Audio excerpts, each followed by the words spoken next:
ದೇವರ ಪರಿಶುದ್ಧವಾದಂಥ ನಾಮಕ್ಕೆ ಸ್ತೋತ್ರ ಉಂಟಾಗಲಿ. ಮತ್ತೊಮ್ಮೆ ಆರಾಧನಾ ಕೂಟಕ್ಕೆ ವಿವಿಧ ಮೀಡಿಯಾಗಳ ಮೂಲಕವಾಗಿ ಸೇರಿ ಬಂದಿರುವಂಥ ಎಲ್ಲ ಪ್ರೀತಿಯ ಸಹೋದರ ಸಹೋದರಿಯರಿಗೆ ಯೇಸು ಕ್ರಿಸ್ತನ ಪರಿಶುದ್ಧ ನಾಮದಲ್ಲಿ ಸ್ವಾಗತವನ್ನು ತಿಳಿಸ್ತಾ ಇದ್ದೇನೆ. ಕಳೆದ ವಾರದಲ್ಲಿ ಅದ್ಭುತವಾಗಿ ನಮ್ಮನ್ನು ನಡೆಸಿದಂಥ ದೇವರು ನೂತನ ವಾರವನ್ನು ಕೊಟ್ಟು ನಮ್ಮನ್ನು ಆಶೀರ್ವಾದ ಮಾಡಿದ್ದಾನೆ. ಈ ದಿನದಲ್ಲಿ ನಮ್ಮ ಕರ್ತನ ಉಪಕಾರಗಳನ್ನು ನೆನೆಸಿಕೊಂಡು ನಮ್ಮ ದೇವರನ್ನ ಆರಾಧಿಸೋಣ, ಹಾಡಿ ಆರಾಧಿಸೋಣ. ದೇವರ ವಾಕ್ಯದ ಮೂಲಕ ಬಲ ಹೊಂದಿಕೊಳ್ಳೋಣ. ನಾವು ಪ್ರಾರ್ಥನೆಯೊಂದಿಗೆ ಈ ಆರಾಧನಾ ಕೂಟವನ್ನು ಪ್ರಾರಂಭಿಸೋಣ. ಮಹಾಪರಿಶುದ್ಧನಾಗಿರುವಂಥ ನಮ್ಮ ಪರಲೋಕದ ತಂದೆಯಾಗಿರುವ ದೇವರೇ, ನಾವು ಮತ್ತೊಮ್ಮೆ ನಿನ್ನ ಪರಿಶುದ್ಧ ನಾಮವನ್ನು ಆರಾಧಿಸ್ತಾ ಇದ್ದೇವೆ, ಕೊಂಡಾಡ್ತಾ ಇದ್ದೇವೆ, ಸ್ತುತಿಸ್ತಾ ಇದ್ದೇವೆ, ಹೊಗಳ್ತಾ ಇದ್ದೇವೆ. ಸ್ವಾಮಿ, ನೀನು ಒಳ್ಳೆಯವನು. ನಮ್ಮ ಜೀವಿತದಲ್ಲಿ ಎಷ್ಟೆಲ್ಲ ಅದ್ಭುತ ಕಾರ್ಯಗಳನ್ನು ಅಪ್ಪ ಕರ್ತನೆ, ಆಶೀರ್ವಾದಗಳನ್ನು ಅಪ್ಪ ನೀನು ಮಾಡಿರುವೆ ಸ್ವಾಮಿ. ಅಪ್ಪ ಕರ್ತನೆ, ನಮ್ಮ ಜೀವಿತದಲ್ಲಿ ಒಳ್ಳೆಯ ಕಾರ್ಯಗಳನ್ನು ಮಾಡಿದ್ದಿ ಸ್ವಾಮಿ, ನಿನಗೆ ಸ್ತೋತ್ರ. ಅಪ್ಪ ಕರ್ತನೆ, ಈ ದಿನದಲ್ಲಿ ನಾವು ನಿನ್ನ ಸನ್ನಿಧಿಗೆ ಸೇರಿ ಬಂದಿರುವಾಗ ಅನೇಕರು ಕರ್ತನೆ ಆರಾಧನಾ ಕೂಟದಲ್ಲಿ ಜಾಯ್ನ್ ಆಗಿರುವಾಗ ಪ್ರತಿಯೊಬ್ಬರನ್ನ ಆಶೀರ್ವಾದ ಮಾಡು. ಪ್ರತಿಯೊಬ್ಬರು ಆತ್ಮಭರಿತರಾಗಿ ನಿನ್ನನ್ನು ಹಾಡಿ ಆರಾಧಿಸುವಂತೆ, ನಿನ್ನ ವಾಕ್ಯಗಳನ್ನು ಕೇಳಿ ಬಲ ಹೊಂದಿಕೊಳ್ಳುವಂತೆ ಪ್ರತಿಯೊಬ್ಬರಿಗೆ ನೀನು ಸಹಾಯ ಮಾಡು. ಪ್ರತಿಯೊಬ್ಬರಿಗೆ ನಿನ್ನ ಅಭಿಷೇಕವನ್ನು ನೀನು ದಯಪಾಲಿಸಬೇಕೆಂಬುದಾಗಿ ನಾವು ಪ್ರಾರ್ಥನೆ ಮಾಡುವವರಾಗಿದ್ದೇವೆ. ಸ್ವಸ್ಥತೆ ಬಿಡುಗಡೆ ಕೊಡಬೇಕೆಂಬುದಾಗಿ, ಸಂತೋಷ ಸಮಾಧಾನ ಕೊಡಬೇಕೆಂಬುದಾಗಿ ನಾವು ಪ್ರಾರ್ಥನೆ ಮಾಡ್ತಾ ಇದ್ದೇವೆ. ಲೋಕದ ಎಲ್ಲ ಭಾಗಗಳಲ್ಲಿ ನಡೀತಿರುವಂಥ ದೇವಾರಾಧನಾ ಕೂಟಗಳನ್ನು ನೀನು ಆಶೀರ್ವಾದ ಮಾಡು. ನಿನ್ನ ಪ್ರಸನ್ನತೆಯಿಂದ ನಮ್ಮನ್ನು ನಡೆಸು. ಮುಂದಿನ ಎಲ್ಲ ಭಾಗಗಳನ್ನು ಪವಿತ್ರ ಆತ್ಮನ ನಿಯಂತ್ರಣಕ್ಕೆ ಒಪ್ಪಿಸಿದ್ದೇವೆ. ಯೇಸು ಕ್ರಿಸ್ತನ ಪರಿಶುದ್ಧ ನಾಮದಲ್ಲಿ ತಂದೆ, ಆಮೇನ್ ಆಮೇನ್. ನಮ್ಮ ಕರ್ತನನ್ನು ನಾವು ಹಾಡಿ ಆರಾಧಿಸುವಂಥ ದೇವರಿಗೆ ಸ್ತೋತ್ರ ಉಂಟಾಗಲಿ. ನಮ್ಮ ಕರ್ತನು ಎಷ್ಟು ಒಳ್ಳೆಯವನಾಗಿದ್ದಾನೆ. ಎಣಿಸಲು ಆಗದಷ್ಟು ಮೇಲನ್ನು ನಮಗೆ ತಂದಂಥವನು, ಕೊಟ್ಟಂಥವನು ಆಗಿದ್ದಾನೆ. ಹಾಗಾಗಿ ಆ ಕರ್ತನನ್ನು ಹಾಡುತ್ತಾ ನಾವು ಆರಾಧಿಸುವಂಥವರಾಗಿದ್ದಾನೆ.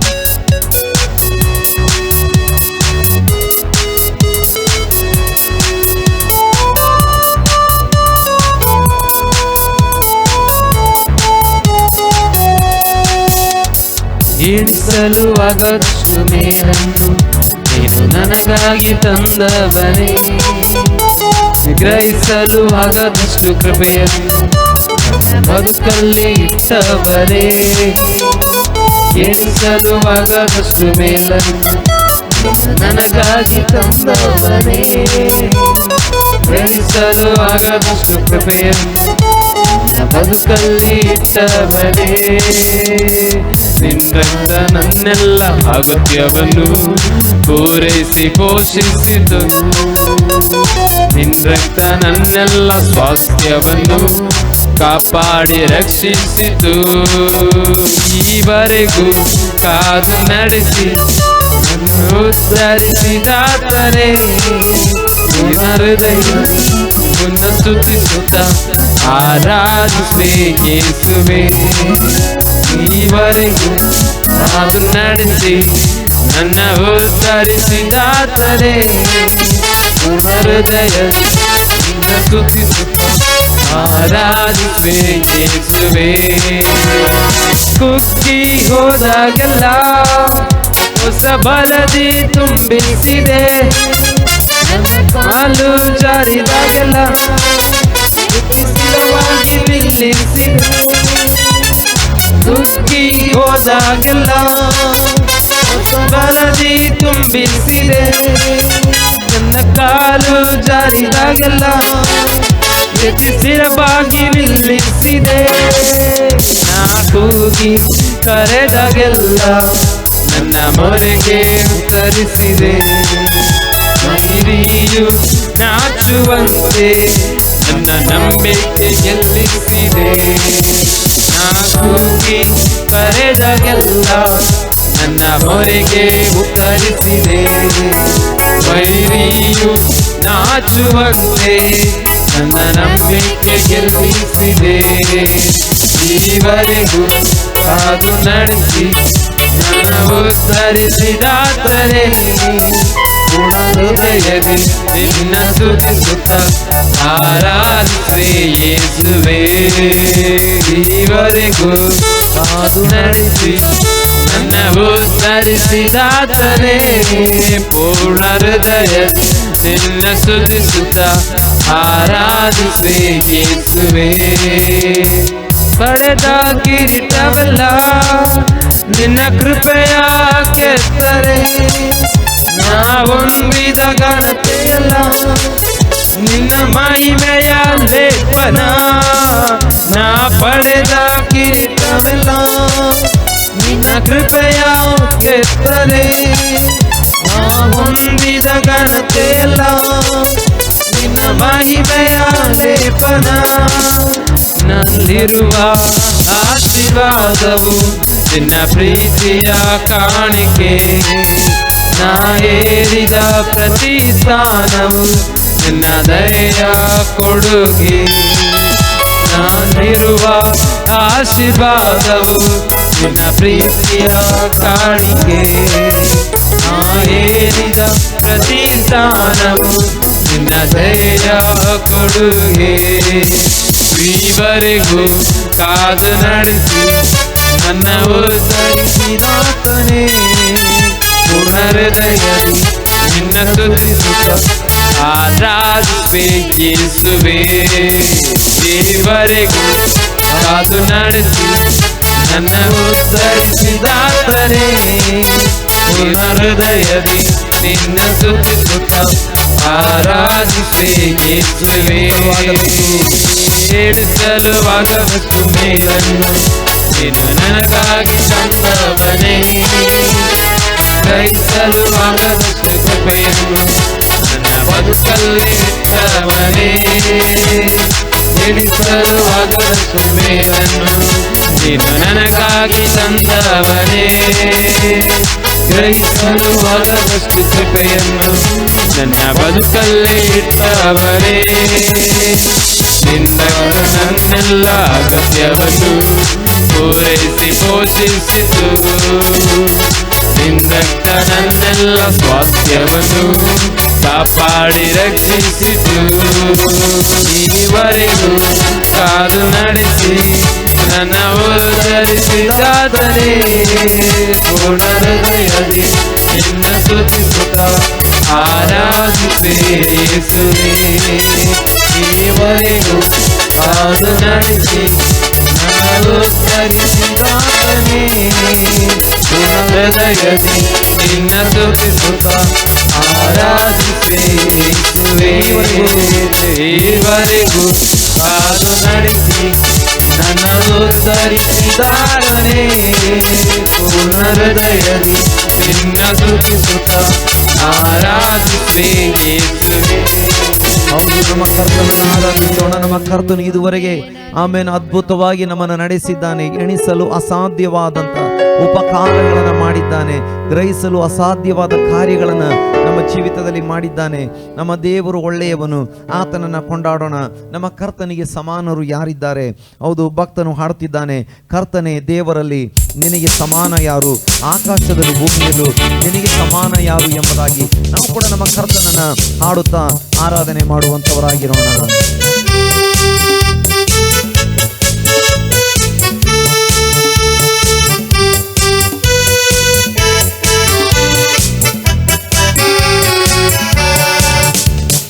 ಕರ್ತನೇ ದೇವರಲ್ಲಿ ನಿನಗೆ ಸಮಾನ ಯಾರು? ಆಕಾಶದಲ್ಲೂ ಈ ಭೂಮಿಯಲ್ಲೂ ನಿನಗೆ ಸಮಾನ ಯಾರು? ಕರ್ತನೇ ದೇವರಲ್ಲಿ ನಿನಗೆ ಸಮಾನ ಯಾರು? ಆಕಾಶದಲ್ಲೂ ಈ ಭೂಮಿಯಲ್ಲೂ ನಿನಗೆ ಸಮಾನ ಯಾರು? ನಿನಗೆ ಸಮಾನ ಯಾರು? ನಿನಗೆ ಸಮಾನ ಯಾರು? ನಿನಗೆ ಸಮಾನ ಯಾರು? ನಿನಗೆ ಸಮಾನ ಯಾರು? ಆಕಾಶದಲ್ಲೂ ಈ ಭೂಮಿಯಲ್ಲೂ ನಿನಗೆ ಸಮಾನ ಯಾರು? ಆಕಾಶದಲ್ಲೂ ಈ ಭೂಮಿಯಲ್ಲೂ ನಿನಗೆ ಸಮಾನ ಯಾರು? ಕೆಂಪು ಸಮುದ್ರವನ್ನು ಹೊಡೆದು ನಿನ್ನ ಜನರನ್ನು ನಡೆಸಿದಿನಿ. ಕೆಂಪು ಸಮುದ್ರವನ್ನು ಹೊಡೆದು ನಿನ್ನ ಜನರನ್ನು ನಡೆಸಿದಿನಿ.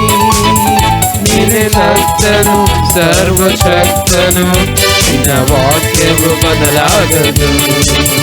ನೀನೇ ಶಕ್ತನು, ಸರ್ವಶಕ್ತನು, ನಿನ್ನ ವಾಕ್ಯವು ಬದಲಾಗದು. ನಿನಗೆ ನಿನಗೆ ಸಮಾನ ಯಾರು, ನಿನಗೆ ಸಮಾನ ಯಾರು, ನಿನಗೆ ಸಮಾನ ಯಾರು, ನಿನಗೆ ಸಮಾನ ಯಾರು. ಆಕಾಶದಲ್ಲೂ ಈ ಭೂಮಿಯಲ್ಲೂ ನಿನಗೆ ಸಮಾನ ಯಾರು, ಆಕಾಶದಲ್ಲೂ ಈ ಭೂಮಿಯಲ್ಲೂ ನಿನಗೆ ಸಮಾನ ಯಾರು.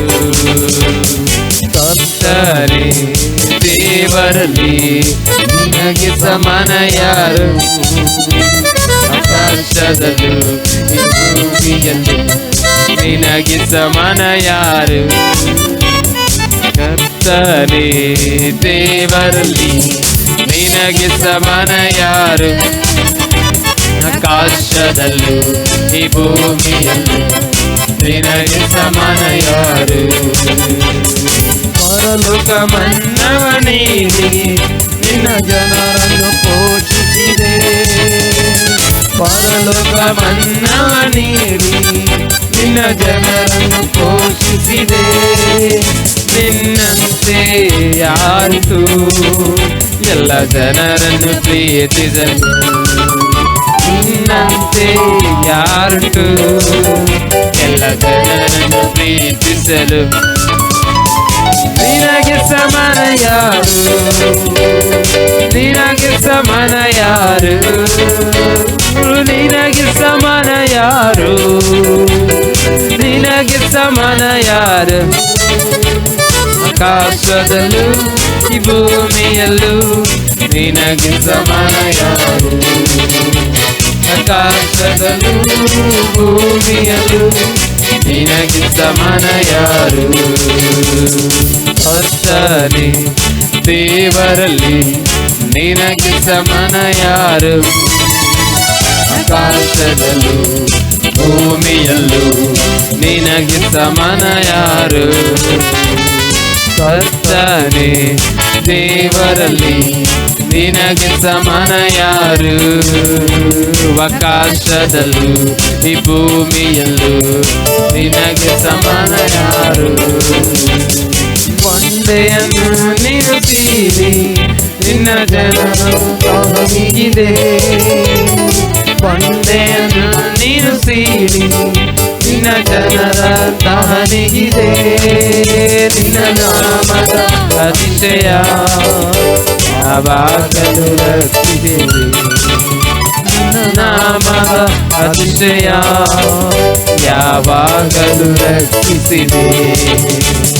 ನಿನಗೆ ಸಮಾನ ಯಾರು, ನಿನಗೆ ಸಮಾನ ಯಾರು, ನಿನಗೆ ಸಮಾನ ಯಾರು, ನಿನಗೆ ಸಮಾನ ಯಾರು.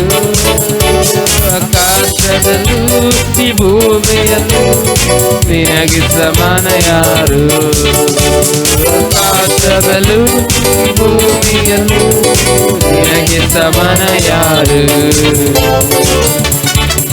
ಕರ್ತನೇ ದೇವರಲ್ಲಿ ನಿನಗೆ ಸಮಾನ ಯಾರು, ಆಕಾಶದಲ್ಲೂ ಈ ಭೂಮಿಯಲ್ಲೂ ನಿನಗೆ ಸಮಾನ ಯಾರು. ಕರ್ತನೆ ನಿನಗೆ ಸ್ತೋತ್ರ, ನಿನಗೆ ಸ್ತೋತ್ರ, ನಿನಗೆ ಸ್ತೋತ್ರ. ಹೌದು, ಹಾಲೆಲೂಯಾ. ಆಕಾಶದಲ್ಲಿ ಭೂಮಿಯಲ್ಲಿ ನಿನಗೆ ಸಮಾನರು ಯಾರು ಇಲ್ಲ ಸ್ವಾಮಿ. ಹೌದು, ನೀನು ಎಲ್ಲರನ್ನ ಸೃಷ್ಟಿ ಮಾಡಿದಂಥ ದೇವರು, ಎಲ್ಲವನ್ನ ಸೃಷ್ಟಿ ಮಾಡಿದಂಥ ದೇವರು, ನೀನು ಅದ್ವಿತೀಯನಾದ ದೇವರು, ನೀನು ಸರ್ವಶಕ್ತನಾಗಿರುವಂಥ ದೇವರು. ಹೌದು ಸ್ವಾಮಿ, ನಿನ್ನನ್ನು ಕೊಂಡಾಡುವವರಾಗಿದ್ದೇವೆ, ನಿನ್ನಲ್ಲೇ ನಾವು ನಂಬಿಕೆ ಇಟ್ಟು ಜೀವಿಸುವಂಥವರಾಗಿದ್ದೇವೆ ಸ್ವಾಮಿ. ಹೌದು ಕರ್ತನೆ, ನಿನ್ನನ್ನು ನಂಬಿದಂಥ ಯಾರನ್ನು ಕೂಡ ನಿನ್ನ ಕೈ ಬಿಡುವುದಿಲ್ಲ, ನಿನ್ನ ಕರಗಳಲ್ಲಿ ಒಪ್ಪಿಸುವವರಾಗಿದ್ದೇವೆ ಸ್ವಾಮಿ.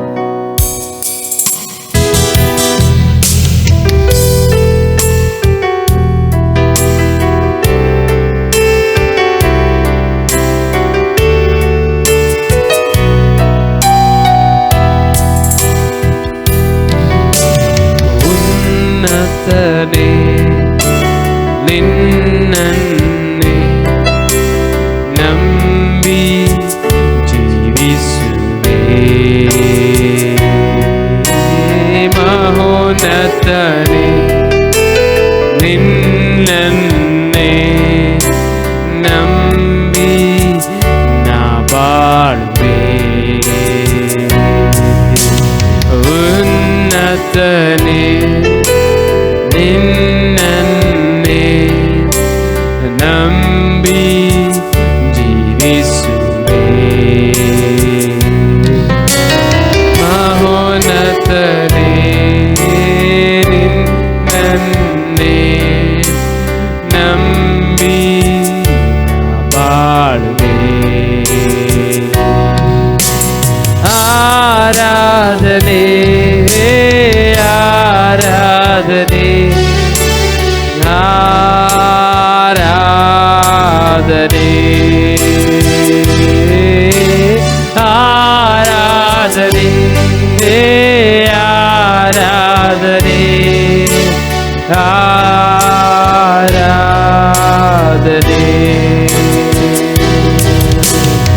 ಕತ್ತಲೆಯಲ್ಲಿ ಬೆಳಕಾಗಿ ಬಂದು ನನ್ನನ್ನು ನೀ ನಡೆಸಿದೆ. ಇಕ್ಕಟ್ಟಿನಲ್ಲಿ ಸಹಾಯ ತಂದು ನನ್ನನ್ನು ಬಲಪಡಿಸಿದೆ. ಕತ್ತಲೆಯಲ್ಲಿ ಬೆಳಕಾಗಿ ಬಂದು ನನ್ನನ್ನು ನೀ ನಡೆಸಿದೆ. ಇಕ್ಕಟ್ಟಿನಲ್ಲಿ ಸಹಾಯ ತಂದು ನನ್ನನ್ನು ಬಲಪಡಿಸಿದೆ. ಎಬಿನೇಜರೇ, ಎಬಿನೇಜರೇ, ನನ್ನನ್ನು ನಡೆಸಿದೆ. ಎಬಿನೇಜರೇ, ಎಬಿನೇಜರೇ, ನನ್ನನ್ನು ನಡೆಸಿದೆ. ಆರಾಧನೆ, ಆರಾಧನೆ, ಆರಾಧನೆ,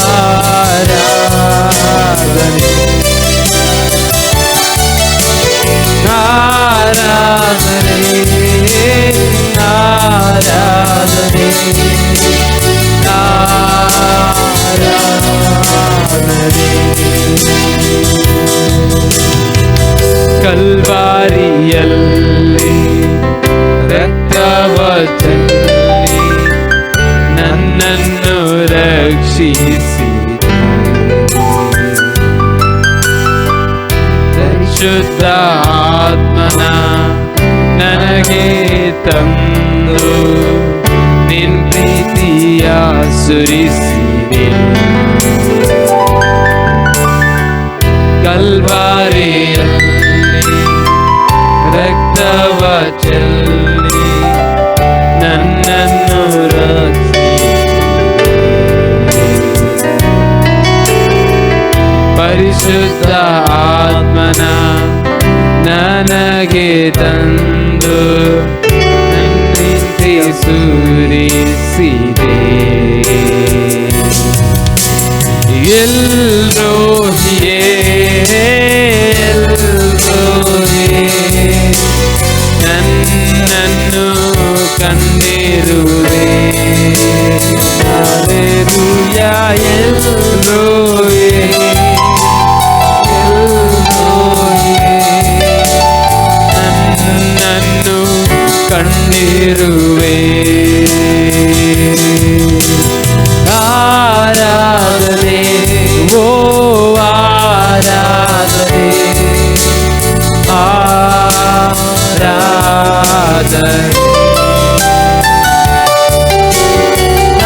ಆರಾಧನೆ,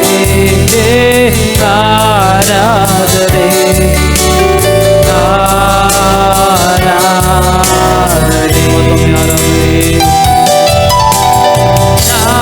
ಆರಾಧನೆ, ಆರಾಧನೆ, ಆರಾಧನೆ. ಹಲ್ಲೆಲೂಯಾ. ಕರ್ತನಿಗೆ ನೀ ಆರಾಧನೆ ಸ್ವಾಮಿ, ನಿನ್ನನ್ನು ಮಹಿಮೆ ಪಡಿಸುತ್ತೇವೆ. ಹೌದು ಕರ್ತನೆ, ನಮ್ಮನ್ನು ಇಕ್ಕಟ್ಟಿನಲ್ಲಿ ಬಿಡಿಸಿದಂಥ ದೇವರು, ಹೌದು ಬಲಪಡಿಸಿದಂಥ ಎಬೆನೇಜರ್ ದೇವರು. ಹೌದು ಸ್ವಾಮಿ, ನಿನ್ನನ್ನು ಕೊಂಡಾಡುವವರಾಗಿದ್ದೇವೆ, ನಿನ್ನನ್ನು ಮಹಿಮೆ ಪಡಿಸುವವರಾಗಿದ್ದೇವೆ. ನೀನು ನಮಗೆಲ್ಲವನ್ನು ಒದಗಿಸುವ ಯೆಹೋವ ಈರೆ ದೇವರಾಗಿದ್ದೆ. ಹೌದು ಸ್ವಾಮಿ, ನಮ್ಮನ್ನು ಸೌಖ್ಯ ಮಾಡುವ ಯೆಹೋವ ರಾಫ ದೇವರಾಗಿದ್ದೆ. ಹೌದು, ನಿನಗೆ ಸ್ತೋತ್ರ ಸ್ವಾಮಿ. ನಿನ್ನನ್ನು ಕೊಂಡಾಡುವವರಾಗಿದ್ದೇವೆ. ನಾವು ತಿರುಗಿ ನಮ್ಮ ಕರ್ತನನ್ನ ಕೊಂಡಾಡುವಂಥವರಾಗಿರೋಣ. ಹಲ್ಲೆಲೂಯಾ.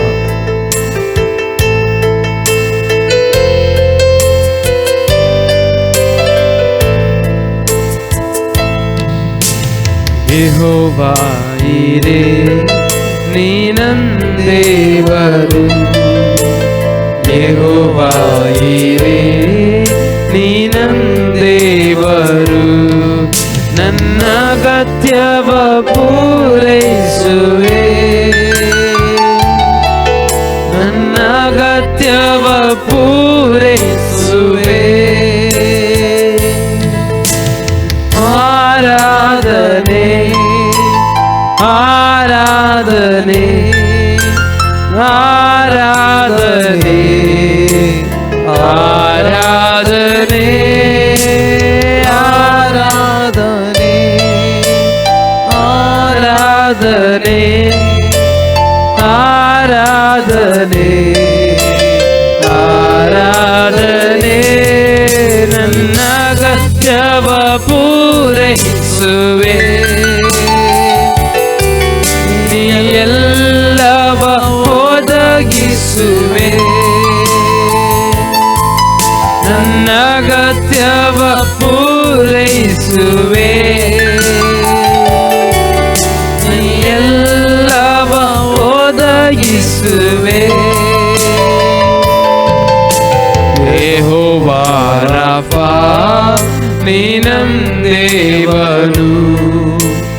ಯೆಹೋವಾ ರಾಫಾ ನೀ ನನ್ನ ದೇವರು. ನನ್ನ ರೋಗ ಪರಿಹಾರಕನೇ. ನನ್ನ ರೋಗ ಪರಿಹಾರಕನೇ.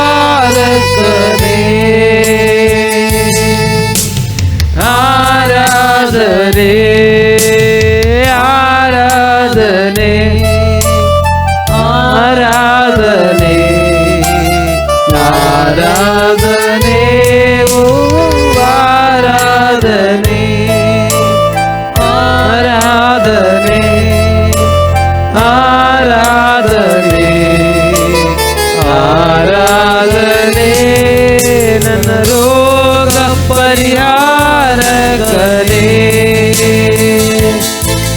ನನ್ನ ಒಳ್ಳೆಯ ವೈದ್ಯ ನೀನೇ. ನನ್ನ ರೋಗ ಪರಿಹಾರಕನೇ. ನನ್ನ ಒಳ್ಳೆಯ ವೈದ್ಯ ನೀನೇ. ಯೆಹೋವಾ ರೂವಾ ನೀ ನನ್ನ ದೇವರು. ಯೆಹೋವಾ ರೂವಾ ನೀ ನನ್ನ ದೇವರು. ನನ್ನ ಕೊರತೆಯ ಬಲ್ಲಾತನೇ.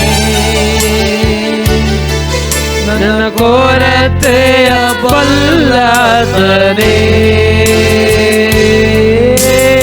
ಆರಾಧನೆ ಆರಾಧನೆ ಆರಾಧನೆ ಆರಾಧನೆ ಆರಾಧನೆ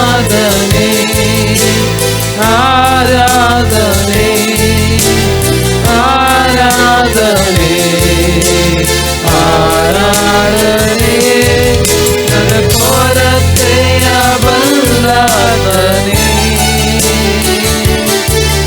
ನನ್ನ ಒಳ್ಳೆಯ ಕುರುಬಾನಿನೇ. ನನ್ನ ಕೊರತೆಯ ಬಲ್ಲಾತನೇ. ನನ್ನ ಒಳ್ಳೆಯ ಕುರುಬಾನಿನೇ. ಯೆಹೋವಾ ಇರೆ ನೀ ನನ್ನ ದೇವರು. ಯೆಹೋವಾ ಇರೆ ನೀ ನನ್ನ ದೇವರು. ಯೆಹೋವಾ ಇರೆ ನೀ ನನ್ನ ದೇವರು. ನನ್ನ ಅಗತ್ಯವ ಪೂರೈಸುವೆ. ನನ್ನ ಅಗತ್ಯವ ಪೂರೈಸುವೆ. ಆರಾಧನೆ ಆರಾಧನೆ ಆರಾಧನೆ ಆರಾಧನೆ ಆರಾಧನೆ ಆರಾಧನೆ ಆರಾಧನೆ ಆರಾಧನೆ ನನ್ನ ಅಗತ್ಯವ ಪೂರೈಸುವೆ. ನೀ ಎಲ್ಲವ ಒದಗಿಸುವೆ. ನನ್ನ ಅಗತ್ಯವ ಪೂರೈಸುವೆ.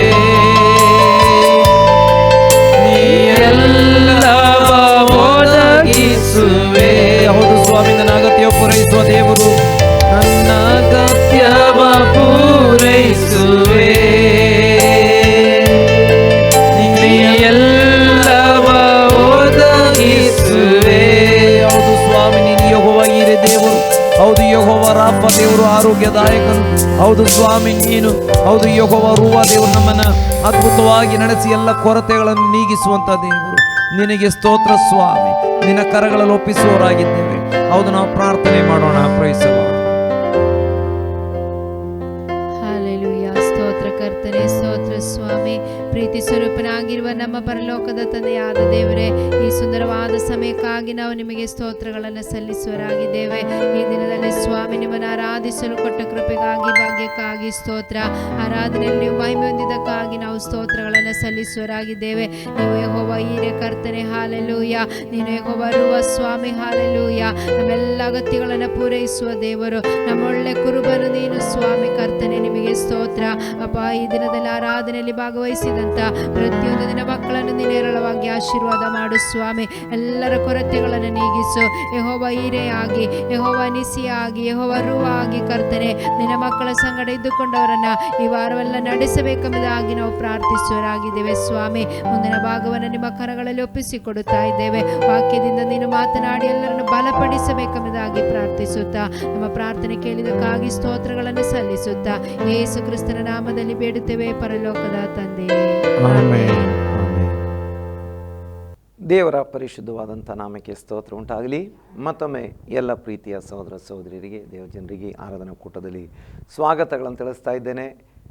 ಸ್ವಲ್ಪ ಸಮಯ ನಾವೆಲ್ಲ ಒಟ್ಟಿಗೆ ಸೇರಿ ನಮ್ಮ ಕರ್ತನನ್ನು ಹಾಡಿ ಸ್ತುತಿಸಿ ಆರಾಧಿಸುವಂತೆ ದೇವರು ಸಹಾಯ ಮಾಡಿದ್ದಾನೆ. ಈ ಹೊತ್ತು ನಾವು ದೇವರ ವಾಕ್ಯವನ್ನು ಕೇಳುವಂಥ ಸಮಯ. ದೇವರ ವಾಕ್ಯದ ಮೂಲಕವಾಗಿ ನಾವು ಆಶೀರ್ವದಿಸಲ್ಪಡುವಂಥವರಾಗಿದ್ದೇವೆ, ಬಲಪಡಿಸಲ್ಪಡುವಂಥವರಾಗಿದ್ದೇವೆ. ಮಾತ್ರವಲ್ಲ, ಪವಿತ್ರಾತ್ಮನ ಸಹಾಯವನ್ನು ಹೊಂದಿಕೊಂಡು ನಾವು ಆತ್ಮಿಕವಾಗಿ ಮುಂದುವರಿಯುವಂಥವರಾಗಿದ್ದೇವೆ, ಬೆಳವಣಿಗೆ ಹೊಂದುವವರಾಗಿದ್ದೇವೆ. ದೇವರಿಗೆ ಸ್ತೋತ್ರ. ಈ ಹೊತ್ತು ನಾವು ದೇವರ ವಾಕ್ಯವನ್ನು ಧ್ಯಾನಿಸೋಣ. ಹೌದು, 103ನೇ ಕೀರ್ತನೆಯ ಅದರ 13ನೇ ವಾಕ್ಯವನ್ನು ಪ್ರಾರಂಭದಲ್ಲಿ ಓದಿಕೊಳ್ಳುವಂಥವರಾಗಿರೋಣ. ತಂದೆಯು ಮಕ್ಕಳನ್ನು ಕನಿಕರಿಸುವಂತೆ ಯೆಹೋವನು ತನ್ನಲ್ಲಿ ಭಯಭಕ್ತಿಯುಳ್ಳವರನ್ನು ಕನಿಕರಿಸುತ್ತಾನೆ. ಪ್ರೀತಿಯ ಸಹೋದರ ಸಹೋದರಿಯರೇ, ಪ್ರೀತಿಯ ದೇವಜನರೇ, ನಮ್ಮ ದೇವರು ಕನಿಕರಿಸುವಂಥ ದೇವರು ಅಥವಾ ಕರುಣೆ ತೋರಿಸುವಂಥ ದೇವರು ಎಂಬುದಾಗಿ ನಮಗೆ ವಾಕ್ಯದಲ್ಲಿ ನೋಡಲಿಕ್ಕೆ ಸಾಧ್ಯವಾಗ್ತಾ ಇದೆ. ನಮ್ಮ ದೇವರು ಕನಿಕರಿಸುವ ದೇವರು, ಕರುಣೆ ತೋರಿಸುವಂಥ ದೇವರು. ದೇವರಿಗೆ ಸ್ತೋತ್ರ ಉಂಟಾಗಲಿ. ಈ ಲೋಕದಲ್ಲಿ ಕನಿಕರಿಸುವಂಥ, ಕರುಣೆ ತೋರಿಸುವಂಥವರು ಬಹಳ ಕಡಿಮೆ.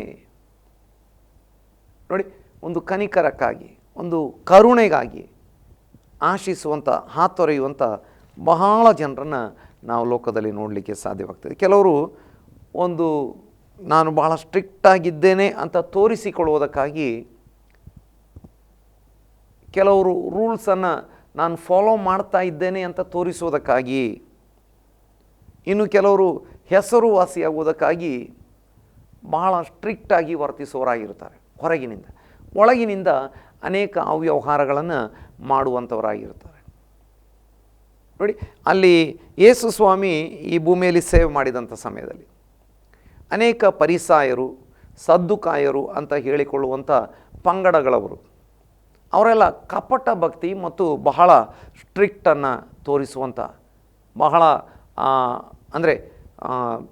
ಬಹಳ ಸ್ಟ್ರಿಕ್ಟಾಗಿ ರೂಲ್ಸನ್ನು ಫಾಲೋ ಮಾಡುವವರು ಎಂಬುದಾಗಿ ತೋರಿಸುವಂಥವರಾಗಿದ್ದರು. ಸಬ್ಬತ್ ದಿನದಲ್ಲಿ ಸೌಖ್ಯ ಆಗಬಾರ್ದು ಹಾಗಂತ ದೇವರ ವಾಕ್ಯದಲ್ಲಿ ಎಲ್ಲೂ ಇರಲಿಲ್ಲ. ಸಬ್ಬತ್ ದಿನದಲ್ಲಿ ಯೇಸು ಸ್ವಾಮಿ ಕೇಳ್ತಾರೆ, ಸಬ್ಬತ್ ದಿನದಲ್ಲಿ ನೀವು ಎತ್ತು ಕಥೆಯನ್ನು ಬಿಚ್ಚಿಕೊಂಡು ಹೋಗಿ ನೀರು ಕುಡಿಸ್ತೀರಿ.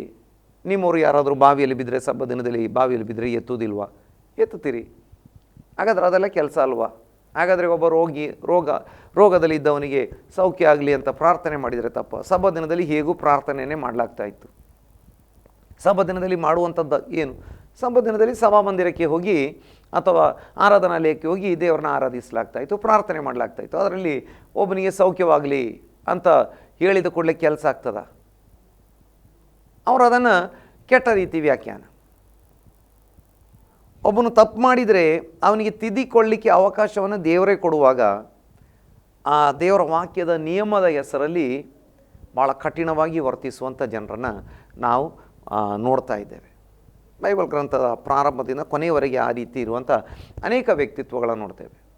ಇವತ್ತು ಕೂಡ ಕನಿಕರ ತೋರಿಸುವುದಕ್ಕಿಂತ ಶಿಕ್ಷೆ ಕೊಡಲಿಕ್ಕೆ ಹಾತೊರೆಯುವಂಥವರನ್ನು ನಾವು ನೋಡ್ತೇವೆ.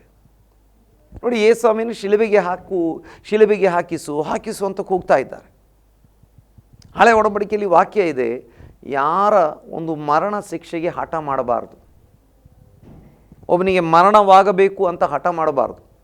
ಆದರೆ ಇವರು ಶಿಲುಬೆಗೆ ಹಾಕಿಸು ಅಂತ ಗಟ್ಟಿಯಾಗಿ ಕೂಗ್ತಾ ಇದ್ದಾರೆ. ಒಬ್ಬ ವ್ಯಭಿಚಾರದಲ್ಲಿ ಸಿಕ್ಕಿ ಹಾಕಿಕೊಂಡಂಥ ಸ್ತ್ರೀಯನ್ನು ಹಿಡಿದುಕೊಂಡು ಬಂದು ಇವಳಿಗೆ ಧರ್ಮಶಾಸ್ತ್ರದ ಪ್ರಕಾರ ಕಲ್ಲೆಸೆಯಬೇಕೆಂದು ಮೋಶೆ ಬರೆದಿಟ್ಟಿದ್ದಾರೆ, ಅಥವಾ ಧರ್ಮಶಾಸ್ತ್ರದ ಪ್ರಕಾರ ಕಲ್ಲೆಸೆಬೇಕು, ನೀನೇನು ಹೇಳ್ತಿ? ಸ್ವಾಮಿ, ಎಸಿಬಾರದು, ಸಾಯಿಸಬಾರದು ಏನು ಹೇಳದೆ ತಲೆ ತಗ್ಗಿಸಿ ಅಲ್ಲಿ ಕೂತ್ಕೊಂಡು ನೆಲದ ಮೇಲೆ ಬರೀತಾ ಇದ್ರು ಬೆರಳಿನಿಂದ. ಮತ್ತೆ ಕೇಳ್ತಾ ಇದ್ರು, ಏನು ಮಾಡಬೇಕು? ಆಗ ಕೊನೆಗೆ ತಲೆ ಎತ್ತಿ ಯೇಸುಸ್ವಾಮಿ ಹೇಳ್ತಾರೆ, ನಿಮ್ಮಲ್ಲಿ ತಪ್ಪು ಮಾಡಿದವನು ಮೊದಲ ಕಲ್ಲನ್ನು ಅವಳ ಮೇಲೆ ಎಸೆಯಲಿ. ಮನಸ್ಸಾಕ್ಷಿಯಲ್ಲಿ ಒಬ್ಬೊಬ್ಬರೊಂದಿಗೂ ಆ ಮಾತು ಮಾತಾಡಿದಾಗ ಅವರೆಲ್ಲ ತಾನೇ ದೋಷಿ ಎಂಬುದನ್ನು ತಿಳಿದುಕೊಂಡು ಅವರು ಅಲ್ಲಿಂದ ಹೊರಟೋದ್ರು. ಆ ಹೆಂಗಸು ಮಾತ್ರ ಉಳಿತಾ ಇದ್ದಾಳೆ. ಯೇಸುಸ್ವಾಮಿ ಹೇಳ್ತಿದ್ದಾರೆ ಆ ಹೆಂಗಸಿಗೆ, ನಾನು ಕೂಡ ನಿನಗೆ ಶಿಕ್ಷೆ ಕೊಡುವುದಿಲ್ಲ, ಹೋಗು, ಇನ್ನು ಮುಂದೆ ತಪ್ಪು ಮಾಡಬೇಡ. ನೋಡಿ, ಆಕೆಯ ಜೊತೆಯಲ್ಲಿ ತಪ್ಪು ಕಾರ್ಯವನ್ನು ಮಾಡಿದಂಥ ಆ ಪುರುಷನನ್ನು ಹಿಡಿದುಕೊಂಡು ಬರಲಿಲ್ಲ ಅವರು. ಆ ಪುರುಷ ಇಲ್ಲ, ಆ ಸ್ತ್ರೀಯನ್ನಷ್ಟೇ ಹಿಡ್ಕೊಂಡು ಬಂದಿದ್ದಾರೆ. ಆದರೆ ಪುರುಷನಿಗೆ ಎಲ್ಲ ತಪ್ಪು ಮಾಡ್ಬೋದು, ಸ್ತ್ರೀ ಮಾತ್ರ ಮಾಡಿದ್ದು ತಪ್ಪು ಅಂತ ಅವರಿಗೆ ಕಾಣಿಸ್ತಾ ಇದೆ. ಎರಡನೇದಾಗಿ, ತಾವೆಲ್ಲ ನೀತಿವಂತರು, ಇವಳೊಬ್ಬಳೇ ಪಾಪಿ, ಎಲ್ಲರೂ ಪಾಪಿಗಳೇ. ನೋಡಿ, ಕನಿಕರ ತೋರಿಸುವಂಥ ಯೇಸುವನ್ನು ನಾವು ನೋಡ್ತಾ ಇದ್ದೇವೆ. ಈ ಲೋಕ ಮುಖ ನೋಡಿ ನಾವೇನು ಹೇಳ್ತೇವೆ, ಪಾರ್ಶಿಯಾಲಿಟಿ, ಮುಖದಾಕ್ಷಿಣ್ಯ, ಮುಖ ನೋಡಿಕೊಂಡು ತೀರ್ಪು ಮಾಡುವಂಥವ್ರು. ಆದರೆ ಯೇಸುಸ್ವಾಮಿ ಕನಿಕರ ಉಳ್ಳಂಥವರು ಎಂಬುದಾಗಿ ನೋಡಲಿಕ್ಕೆ ನಮಗೆ ಸಾಧ್ಯವಾಗ್ತದೆ. ದೇವರಿಗೆ ಸ್ತೋತ್ರ ಉಂಟಾಗಲಿ. 116ನೇ ಕೀರ್ತನೆಯಲ್ಲಿ ನಾವು ನೋಡ್ತೇವೆ, ಯೆಹೋವನು ಕೃಪಾಳು ನೀತಿವಂತನೂ ಆಗಿದ್ದಾನೆ, ನಮ್ಮ ದೇವರು ಕನಿಕರ ಉಳ್ಳವನು. ನೋಡಿ, ಯೆಹೋವನು ಕೃಪಾಳುವು ನೀತಿವಂತನೂ ಆಗಿದ್ದಾನೆ, ನಮ್ಮ ದೇವರು ಕನಿಕರ ಉಳ್ಳವನು. ಆತ ಕೃಪಾಳುವಾಗಿದ್ದಾನೆ, ಆತ ನೀತಿವಂತನಾಗಿದ್ದಾನೆ. ಮಾತ್ರವಲ್ಲ, ಆತ ಕನಿಕರ ಉಳ್ಳವನು, ತನ್ನ ಬಳಿಗೆ ಬರುವವರ ಮೇಲೆ ಕನಿಕರ ಉಳ್ಳಂಥವನು. ಅದನ್ನೇ ನಾವು 103ನೇ ಕೀರ್ತನೆ 13ನೇ ವಾಕ್ಯದಲ್ಲಿ ನೋಡ್ತೇವೆ, ಒಬ್ಬ ತಂದೆಗೆ ಮಕ್ಕಳ ಮೇಲೆ ಹೇಗೆ ಕನಿಕರ ಉಂಟು, ಹಾಗೇ ದೇವರು ನಮ್ಮ ಮೇಲೆ ಕನಿಕರ ತೋರಿಸುವ ಆತನಾಗಿದ್ದಾನೆ. ನೋಡಿ, ಒಂದು ಮದುವೆ ಪೂರ್ವದಲ್ಲಿ ಮಕ್ಕಳು ಹುಟ್ಟೋದಕ್ಕಿಂತ ಮುಂಚೆ ಒಬ್ಬಂಟಿಗನಾಗಿರ್ತಾನೆ. ತಂದೆ ತಾಯಿ ಇದ್ದರೂ ಕೂಡ ಅವನು ತನ್ನ ರೂಮಲ್ಲಿ ಒಬ್ಬಂಟಿಗನಾಗಿರ್ತಾನೆ, ತಿಂತಾನೆ, ಊಟ ಮಾಡ್ತಾನೆ, ಮಲಗ್ತಾನೆ. ಭಾಳ ಸ್ಟ್ರಿಕ್ಟ್ ಆದಂಥ ನಿಯಮಗಳು, ಇಷ್ಟು ಗಂಟೆಗೆ ನಾನು ಮಲಗಬೇಕು, ಇಷ್ಟು ಗಂಟೆಗೆ ಹೇಳಬೇಕು, ಯಾರೂ ಎಬ್ಬಿಸಬಾರ್ದು, ಮಧ್ಯದಲ್ಲಿ ನಿದ್ರೆಗೆ ಯಾರೂ ಡಿಸ್ಟರ್ಬ್ ಮಾಡಬಾರ್ದು, ಯಾರು ತಿಂದು ಉಳಿಸಿದ್ದನ್ನು ನಾನು ತಿನ್ನುವುದಿಲ್ಲ, ಮುಟ್ಟುವುದಿಲ್ಲ, ಹೀಗೆಲ್ಲ ಇರುವಂಥ ಒಬ್ಬ ಪುರುಷ. ಇನ್ನು ಸ್ತ್ರೀ ಕೂಡ ಹಾಗೆ. ಆದರೆ ಒಂದು ಮಗು ಆಯಿತು, ಆ ಮಗುವಿಗಾಗಿ ನಿದ್ರೆ ಬಿಡ್ತಾರೆ, ಆ ಮಗು ತಿಂದು ಉಳಿಸಿದ್ದನ್ನು ಬೇಕಾದರೆ ತಿಂತಾರೆ, ಆ ಮಗುವಿಗೋಸ್ಕರ ಯಾವ ರಾತ್ರಿಯಲ್ಲೂ ಹಗಲಲ್ಲಿಯೂ ಏನು ತ್ಯಾಗ ಮಾಡಲಿಕ್ಕೂ ಸಿದ್ಧರಾಗ್ತಾರೆ. ಹಾಗಾದರೆ ಮಗುವಿನ ಮೇಲೆ ಕನಿಕರ ಇರುವಂಥ ತಂದೆ ಅಥವಾ ತಾಯಿಯನ್ನು ನೋಡ್ತೇವೆ. ಹಾಗೆ ನಮ್ಮ ತಂದೆಯ ದೇವರು ನಮ್ಮನ್ನು ಕನಿಕರಿಸುವಂಥ ದೇವರಾಗಿದ್ದಾನೆ. ಪ್ರೀತಿಯ ಸಹೋದರ ಸಹೋದರಿ, ನಿಮ್ಮನ್ನು ಕನಿಕರಿಸುವಂಥ ದೇವರಾಗಿದ್ದಾನೆ. ನನ್ನನ್ನು ಕರುಣಿಸಲಿಕ್ಕೆ, ಕೃಪೆ ತೋರಿಸಲಿಕ್ಕೆ, ಕನಿಕರಿಸಲಿಕ್ಕೆ ಯಾರೂ ಇಲ್ಲವಲ್ಲ ಅಂತ ಹೇಳ್ತಾ ಇರುವಂಥ ವ್ಯಕ್ತಿ ನೀವಾಗಿರೋದಾದರೆ ದೇವರ ವಾಕ್ಯ ಹೇಳ್ತದೆ, ತಂದೆ ಕನಿಕರಿಸುವ ಹಾಗೆ ನಾನು ನಿನ್ನನ್ನು ಕನಿಕರಿಸಲಿಕ್ಕೆ ಇದ್ದೇನೆ ಮಗನೇ ಅಥವಾ ಮಗಳೇ, ನಾನು ನಿನ್ನನ್ನು ಕನಿಕರಿಸುವ ದೇವರು ಎಂಬುದಾಗಿ ದೇವರು ಹೇಳುವಂಥದ್ದನ್ನು ನಮಗೆ ನೋಡಲಿಕ್ಕೆ ಸಾಧ್ಯವಾಗ್ತದೆ. ನಾವು ಜಕರಿಯನ ಪ್ರವಾದನ ಗ್ರಂಥಕ್ಕೆ ಬರುವಂಥ ಸಮಯದಲ್ಲಿ ಅಲ್ಲಿ ಕೂಡ ಒಂದು ವಾಕ್ಯವನ್ನು ನಾವು ಓದಿಕೊಳ್ಳುವಂಥವರಾಗಿರುತ್ತೇವೆ.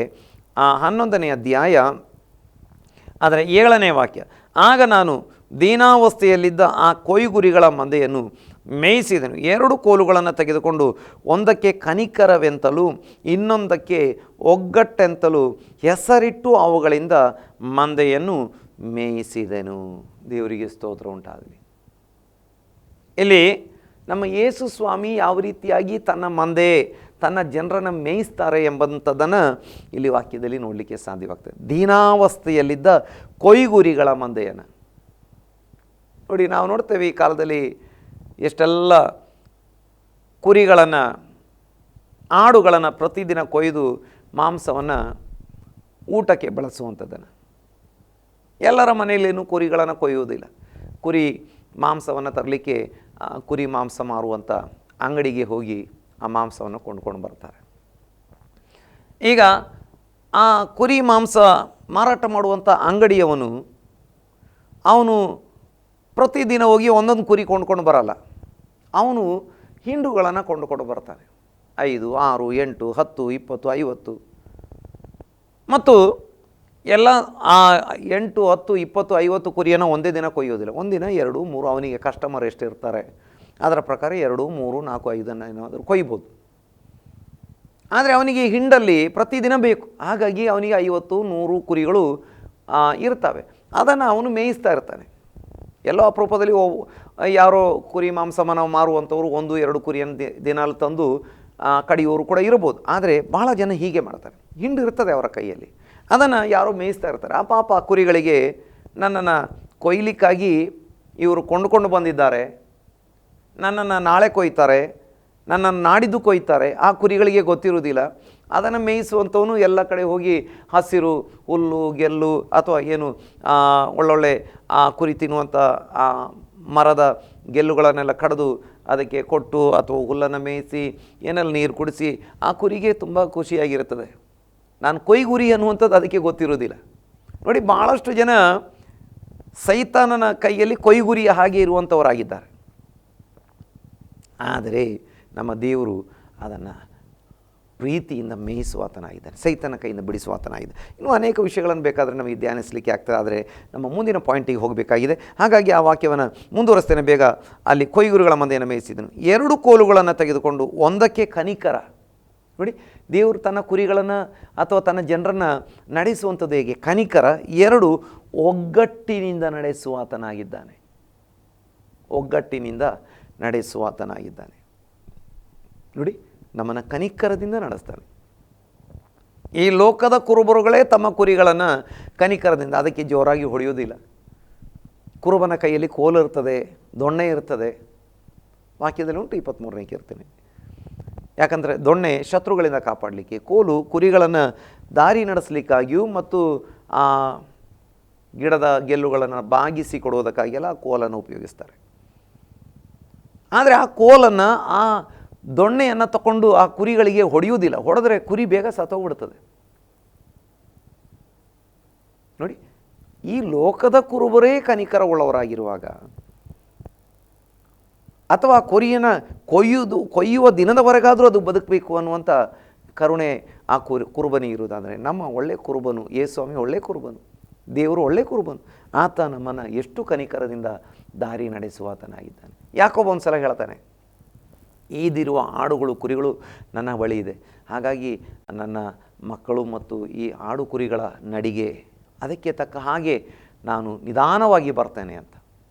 ನೋಡಿ, ಅದರ ಬಲಹೀನತೆ, ಆ ಆಡು ಕುರಿಗಳ ಮರಿಗಳ ಬಲಹೀನತೆ ಆ ಕುರುಬನಾಗಿದ್ದಂಥ ಯಾಕೋಬನಿಗೆ ಗೊತ್ತಿತ್ತು. ಹಾಗಾದರೆ ನಮ್ಮ ಕರ್ತನು ನಮ್ಮ ಬಲಹೀನತೆಯನ್ನು ಬಲ್ಲವನಾಗಿದ್ದಾನೆ. ನಮ್ಮನ್ನು ಕನಿಕರದಿಂದ ನಡೆಸುವಂಥ ದೇವರು ನಮ್ಮ ದೇವರಾಗಿದ್ದಾನೆ.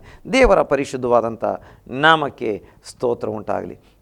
ನಾವು ಇನ್ನೊಂದು ವಾಕ್ಯವನ್ನು ಓದಿಕೊಳ್ಳುವಂಥ ಸಮಯದಲ್ಲಿ ಮತ್ತಾಯನ ಸುವಾರ್ತೆ ಅದರ 9ನೇ ಅಧ್ಯಾಯ 36ನೇ ವಾಕ್ಯದಲ್ಲಿ ನಾವು ಈ ಪ್ರಕಾರವಾಗಿ ನಾವು ನೋಡ್ತೇವೆ. ಆದರೆ ಜನರ ಗುಂಪುಗಳನ್ನು ನೋಡಿ ಅವರು ಕುರುಬನಿಲ್ಲದ ಕುರಿಗಳ ಹಾಗೆ ತೊಳಲಿ ಬಳಲಿ ಹೋಗಿದ್ದಾರಲ್ಲ ಎಂದು ಅವರ ಮೇಲೆ ಕನಿಕರ ಪಟ್ಟನು. ನೋಡಿ, ಜನರ ಗುಂಪನ್ನು ನೋಡಿ ನಮ್ಮ ಕರ್ತನು, ಓ ಇವರಿಗೆ ಕುರುಬನಿಲ್ಲವಲ್ಲ, ಇವ್ರನ್ನ ದಾರಿ ನಡೆಸಲಿಕ್ಕೆ ಜನ ಇಲ್ಲವಲ್ಲ. ನನ್ನ ಪ್ರೀತಿಯ ಸಹೋದರ ಸಹೋದರಿಯರೇ, ಎಲ್ಲರೂ ದಾರಿ ನಡೆಸುವವರಲ್ಲ, ಬಹಳ ಜನರು ನಡೆಸಲ್ಪಡತಕ್ಕಂಥವ್ರು. ಈ ಕಾಲದಲ್ಲಿ ನಡೆಸಲ್ಪಡುವಂಥ ಒಬ್ಬ ಕುರುಬ ಇದ್ದರೂ ಆ ಕುರುಬ ಕೂಡ ಕರ್ತನಿಂದ ನಡೆಸಲ್ಪಡಬೇಕು. ಹಾಗಾದರೆ ಒಟ್ಟಾರೆಯಾಗಿ ಹೇಳಬೇಕು ಅಂತ ಹೇಳಿದರೆ, ಈ ಲೋಕದಲ್ಲಿರುವ ಎಲ್ಲರೂ ನಡೆಸಲ್ಪಡತಕ್ಕಂಥವ್ರು. ನಮ್ಮ ಕರ್ತನು ನಡೆಸುವಾತನಾಗಿದ್ದಾನೆ. 23ನೇ ಕೀರ್ತನೆ ನೋಡ್ತೇವೆ, ಹಸಿರುಗಾವಲುಗಳಲ್ಲಿ ನನ್ನ ತಂಗಿಸ್ತಾನೆ, ವಿಶ್ರಾಂತಿಕರವಾದ ನೀರುಗಳ ಬಳಿಗೆ ನಡೆಸುತ್ತಾನೆ. ನೋಡಿ, ನೀರುಗಳ ಬಳಿಗೆ ನಡೆಸುವಂಥ ದೇವರು, ಹಸಿರುಗಾವಲುಗಳಲ್ಲಿ ತಂಗಿಸುವಂಥ ದೇವರು. ಹಾಗಾದರೆ ನಾವು ವಿಶ್ರಾಂತಿಕರವಾದ ಸ್ಥಳಕ್ಕೆ, ನೀರಿನ ಬಳಿಗೆ ನಾವು ನಡೆಸಲ್ಪಡತಕ್ಕಂಥವರಾಗಿದ್ದೇವೆ. ನಡೆಸುವುದಕ್ಕೆ ನಮಗೆ ಕುರುಬ ಬೇಕು. ಆತನೇ ಒಳ್ಳೆಯ ಕುರುಬ ಯೇಸು ಸ್ವಾಮಿ. ಇನ್ನು ಈ ಲೋಕದಲ್ಲಿ ಎಲ್ಲ ದೇವಜನರಿಗೆ, ವಿಶ್ವಾಸಿಗಳಿಗೆ, ಯೇಸುಸ್ವಾಮಿ ನಂಬಿಕೆ ಇಟ್ಟವರಿಗೆ ಒಂದು ಸಭೆ ಬೇಕು. ಸಭೆಯಲ್ಲಿ ನಡೆಸಲಿಕ್ಕೆ ಒಬ್ಬ ಕುರುಬ ಬೇಕು. ಅವರು ದೇವರ ವಾಕ್ಯವನ್ನು ಕೊಟ್ಟು ನಡೆಸಬೇಕು. ಆದರೆ ಅನೇಕರಿಗೆ ಕುರುಬನಿಲ್ಲದ ಪರಿಸ್ಥಿತಿಯಲ್ಲಿದ್ದಾರೆ. ಸಭೆಗಳಿಗೆ ಹೋಗಲಿಕ್ಕೆ ಆಗಲ್ಲ, ಸಭೆಗಳಿಗೆ ಹೋಗುವುದಿಲ್ಲ. ಹಾಗಾದರೆ ಏನಾಗ್ತಾರೆ? ಕುರುಬನಿಲ್ಲದ ಕುರಿಗಳು ತೊಳಲಿ ಬಳಲಿ ಹೋಗುವಂಥವರಾಗಿದ್ದಾರೆ. ಪ್ರತಿ ಕುರಿಗೆ ಒಬ್ಬ ಕುರುಬ ಬೇಕು. ಪ್ರತಿ ಕುರಿಗೆ ಒಬ್ಬ ಕುರುಬ ಬೇಕು. ಇನ್ನು 2-2, 3-3 ಕುರುಬರು ಇದ್ದರೂ ಆಗೋದಿಲ್ಲ. ಒಂದು ಕುರಿಗೆ ಒಬ್ಬನೇ ಕುರುಬ. ಒಬ್ಬ ಕುರುಬನಿಗೆ ಹಲವಾರು ಕುರಿಗಳಿರ್ಬೋದು. ಕೆಲವೊಮ್ಮೆ 99 ಇರ್ಬೋದು, 100 ಇರ್ಬೋದು, 1000 ಇರ್ಬೋದು. ಒಬ್ಬನಿಗೆ 100 ಇತ್ತು ಅಂತ ದೇವರ ವಾಕ್ಯದಲ್ಲಿ ನೋಡ್ತೇವೆ. ಒಂದು ಕಳೆದೋಗಿತ್ತು, ಅದನ್ನು ಹುಡುಕಿಕೊಂಡು ಹೋಗ್ತಾ ಇದ್ದಾರೆ. ಇನ್ನು ಕೆಲವರಿಗೆ ಜಾಸ್ತಿ ಕೂಡ ಇರ್ಬೋದು. ಇನ್ನು ಒಬ್ಬ ಕುರುಬನಿಗೆ ಒಂದೇ ಕುರಿ ಇತ್ತು, ವಾಕ್ಯದಲ್ಲಿ ನೋಡ್ತೇವೆ. ಒಬ್ಬ ಶ್ರೀಮಂತನಿಗೆ ಭಾಳ ಕುರಿಗಳಿತ್ತು, ಒಂದು ಕುರುಬನಿಗೆ ಒಂದೇ ಕುರಿ ಇತ್ತು ಅಂತ.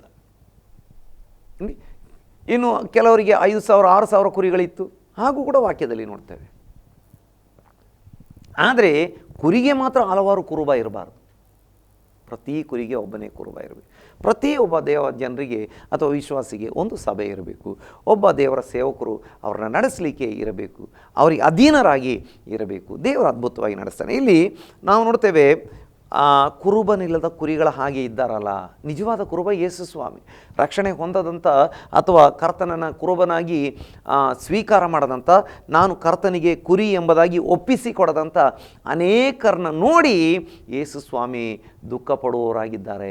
ಅವರ ಮೇಲೆ ಕನಿಕರ ತೋರಿಸುವವರಾಗಿದ್ದಾರೆ.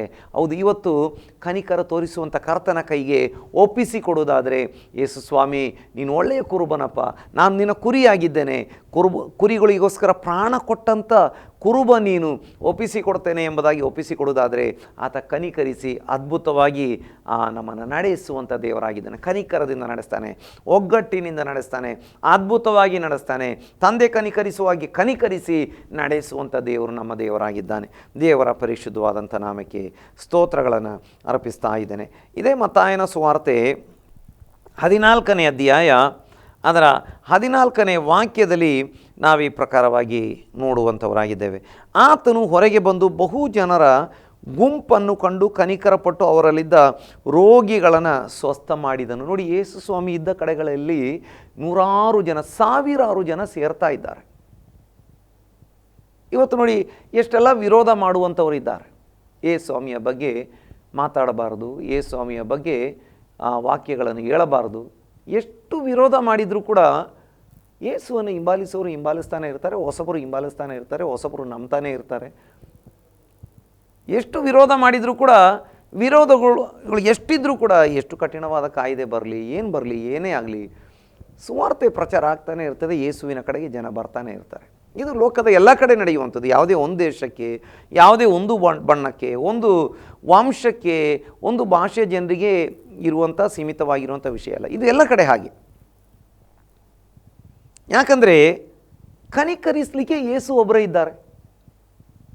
ನೋಡಿ, ವಿರೋಧ, ಯೇಸುವಿನ ಹತ್ರ ಹೋಗಬಾರ್ದು, ಪ್ರಾರ್ಥನೆ ಮಾಡಬಾರ್ದು, ಕಾಯ್ದೆ ಮಾಡ್ತಾರೆ. ಕಾಯ್ದೆಯನ್ನು ಇನ್ನಷ್ಟು ಕಠಿಣ ಮಾಡ್ತಾರೆ, ಜಟಿಲ ಮಾಡ್ತಾರೆ.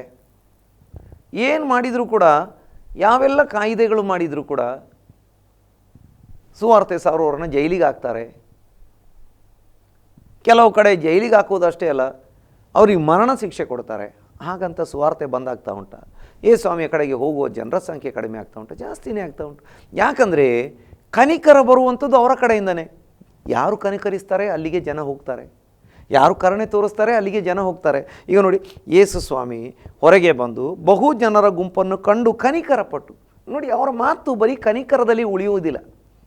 ಒಂದು ಮಾತಿನ ಕನಿಕರ ಮಾತ್ರ ಅಲ್ಲ ಅವರಲ್ಲಿ. ನೋಡಿ, ಮಾತಿನ ಕನಿಕರಕ್ಕೆ, ಕರುಣೆಗೇ ತುಂಬ ಜನ ಇಷ್ಟಪಡುವಾಗ, ಏನು ಕೊಡದಿದ್ರೂ ಪರವಾಗಿಲ್ಲ, ಕರುಣೆಯಿಂದ ಮಾತಾಡಿದ್ರಲ್ಲ, ಏನು ಕೊಡದಿದ್ರೂ ಪರವಾಗಿಲ್ಲ, ಅಥವಾ ಕೊಡಲಿಕ್ಕೆ ಅವ್ರ ಹತ್ರ ಇಲ್ಲದಿದ್ರೂ ಪರವಾಗಿಲ್ಲ, ಕನಿಕರ ತೋರಿಸ್ತಾರಲ್ಲ, ಇಷ್ಟಕ್ಕೇ ಜನ ಮರುಳಾಗುವಾಗ, ಸೋತು ಹೋಗುವಾಗ ಕನಿಕರಿಸಿ ಕೊಡುವಂಥವ್ರನ್ನ ಎಷ್ಟು ಹಿಂಬಾಲಿಸ್ತಾರೆ. ನೋಡಿ, ಯೇಸು ಸ್ವಾಮಿ ಏನು ಮಾಡ್ತಿದ್ದಾರೆ, ಅವ್ರನ್ನ ಕನಿಕರಿಸಿ ಅವರನ್ನ ಕಂಡು ಕನಿಕರಪಟ್ಟು ಅವರಲ್ಲಿದ್ದ ರೋಗಿಗಳನ್ನು ಸ್ವಸ್ಥ ಮಾಡಿದನು.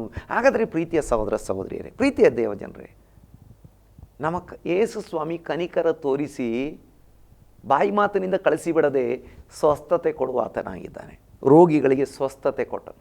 ಯೇಸು ಎಲ್ಲಿದ್ದಾರೆ ಅಲ್ಲಿಗೆ ಜನ ಬರ್ತಾರೆ. ಯೇಸುವಿನ ಬಗ್ಗೆ ಯಾರು ಮಾತಾಡ್ತಾರೆ ಅವರ ಬಳಿಗೆ ಜನ ಬರ್ತಾರೆ. ಯೇಸುವಿನ ಬಗ್ಗೆ ಯಾರು ಯೇಸುವಿನ ಹೆಸರಲ್ಲಿ ಯಾರು ಪ್ರಾರ್ಥನೆ ಮಾಡ್ತಾರೆ ಅಲ್ಲಿಗೆ ಜನ ಬರ್ತಾರೆ. ಯಾಕಂದರೆ ಯೇಸು ಸುಮ್ಮನೆ ಬಾಯಿ ಮಾತಿನಿಂದ ಕನಿಕರ ಹೇಳಿ ಬಿಡುವವರಲ್ಲ.